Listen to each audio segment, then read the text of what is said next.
there's something that I want to touch. It'll show up under asking Pastor a question. But they're going to, so you can find the article I'm referring to there. It's by CNN. Put this article out, and it caught my attention. I Googled this thing a little bit and followed it because this week I heard the governor of Minnesota being interviewed about this topic. It's called conversion therapy. And I was a little, I didn't really know a lot about it, so I thought I better get up to date on this.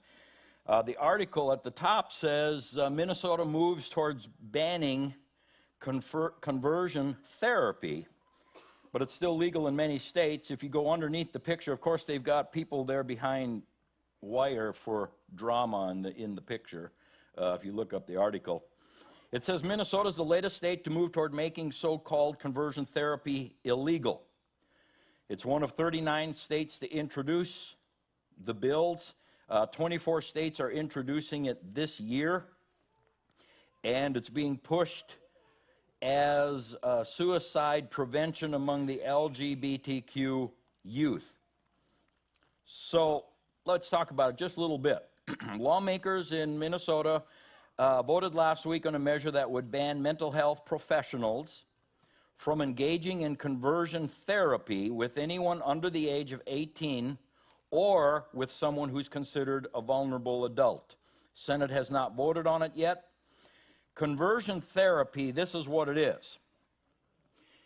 It could be, and they explain it this way, so I'll just read it, let them do explaining. It could be a licensed mental health professional sitting across from a patient on a couch, or it could be a religious advisor, like a pastor or counselor or whatever, someone at church, trying to pray the gay away. And pray the gay away is in parentheses. It is, where am I at? I'm up, third line down under health professionals reject the practice. Third line down there from the top, that's where I'm reading. It could involve physical aversion methods such as shock therapy or snapping a rubber band on one's wrist to discourage same-sex attractions. Well, what they're hitting there is there's a fairly popular speaker in the United States who says one way you can help snap yourself back into reality when you're struggling with pornography is to wear a rubber band, and when the thoughts come smack you to kind of distract the brain. Well, they're hitting that here because that's conversion therapy. Underlying all this stuff is the assumption that homosexuality and gender identity are mental disorders, and that sexual orientation and gender identity can be changed. So, long and short of it is anybody who's counseling someone saying, you don't have to be homosexual, you don't have to be whatever of the 80, 90, 100 genders, whatever they've got now. You can change from that. You don't have to be that. Anybody who's giving that advice, giving that counsel in Minnesota, they're hitting the mental health professionals. So this is like psychiatrists and psychologists and so forth. They're trying to pass a law that says you can no longer try to convert them from being gay or homosexual or having some kind of gender identity twist or direction. So there's a bunch of states getting involved with this. Here's the part that makes me a little nervous. Of course, if you're awake, you're smelling the coffee already. It's down towards the bottom. It says the bans don't solve everything. It's under that, probably up a little bit from that. Right there it is. Here's where that's found in the article. The Minnesota House bill, much like bills in other states, prohibits licensed mental health professionals from offering conversion therapy. So in other words, if someone comes and sits down in a mental health office, could be a counselor at school. Now, they're not necessarily licensed like a psychiatrist, but they do mess with the mental health of students. So they could get drug in on this. And someone comes in and sits down and says, I'm a guy and I have all these feelings towards guys.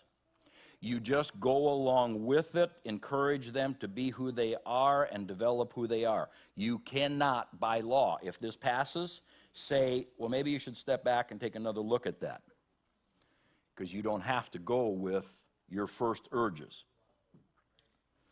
So with that in mind, it would be illegal to do any kind of counsel against it. So this is what it goes on and says. Mental health professionals could no longer offer this, but it doesn't limit religious leaders and institutions from doing so. So at this point, the church is safe. However, the person they're quoting said that this bill in Minnesota is a positive first step. Anything that is said from the pulpit, it's hard to limit that, and they realize there's a problem there.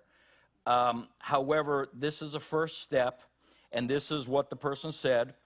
Making conversion therapy illegal at the state level challenges its legitimacy, and in turn, will hopefully make parents less likely to consider the practice as an option for the child. So what they're going to do is they're going to try to legalize this, and we live in a liberal state, so they'll probably succeed. And then once that settles down, they're going to start putting pressure on other areas like churches and Christians and say you can no longer help someone out of homosexuality or whatever the gender preference or whatever is. Your job's going to be to just encourage them and explore who they are and develop who they are. I'm just saying that's what's in front of the House, or in front of the Senate. The House just passed it this last week in Minnesota. Now it's in front of the Senate. We need, even though we may think, well, it's not going to do any good, we need to make our voices known. All you have to do is sit quiet for the minority. The majority sits quiet, the minority wins. So I suppose I better come out of the woods. It's not really what I think that matters. It's what the Scripture says. And everything in the end days is going against Scripture. If you haven't noticed that yet, pay attention. Everything's going against Scripture. So it's not really what I think that matters. It's what Scripture says. And the truth of the matter is that whole realm that is trying to be legitimized between LGBT and gender identities and all this, that, and the other, this is all counter-scriptural. This is not scriptural. This is all counter-scriptural. So I take a stand against it. Because you can't show it to me from in the Scripture. I can show you where it's counter-scriptural, show you a lot of Scriptures. But you can't show me in the Scripture where God is for this. So therefore, I am obligated, if I'm going to be on his side, I'm obligated to take a stand against this. I don't have to be mean, I don't have to be prejudiced, I don't have to be ugly, I don't have to be any of these things, but I do have the right and the obligation to take a stand on it. And since we're in an election year, I might as well start making my voice known, because I usually do in election years. And it's one of the reasons we haven't blown out of this building yet with people. Because I talk too much. But I'm praying and believing that God will grab people's hearts and turn them to what he believes, rather than letting people just kind of do their own thing and nobody says anything, that through what we say, we actually see some truth and realize some truth. But, so I'm going to make a shocking statement, so grab your chair and hang on, white knuckle this. I personally struggle to see, and I'm open to discussion, I'm open to talk about this, but I personally struggle to see how a Bible-believing person can vote for someone who supports that type of agenda.